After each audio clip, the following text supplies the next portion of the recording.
شوف يا اخويا، دي الكعبه، شايف الناس دي كلها جايه بتغسل نفسها من الذنوب. انت بتحمل على راسك ذنوب، انت خنت الامانه وخدت بيتي ومدوخني في بلاد العالم، عايز ارجع بلدي مش عارف. انا مش هدعي عليك في المكان ده، مش هدعي عليك، انا هدعي لك الله يصلحك، الله يعين الغشاوه اللي على عينيك، الله يوسع عليك وتشوف. انت ظلمتني وسرقت بيتي بالتوكيد. انت كنت شاطر وخدت البيت، بس لو انت شاطر ما تموتش، عشان انا ان شاء الله هموت وان شاء الله هنتظرك على الصراط المستقيم. لو انت تقدر تحارب ربك حاربه، قول له اي قصه، ربك مطلع وعارف كل حاجه.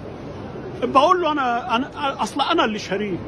يا اخويا انا خايف عليك من جهنم.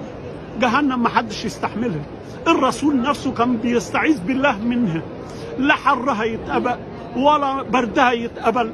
انا خايف عليك من جهنم. انا بدعي لك الله يشيل الغشاوه اللي على عينيك، الله يرجع لك بصيرتك، الله يعافيك من اي شر. الحق نفسك يا اخويا، الحق نفسك. انا وانت بقينا قريبين من القبر، هقفلك ان شاء الله على الصراط المستقيم، مش هسامحك ولا عيالي هيسامحوك.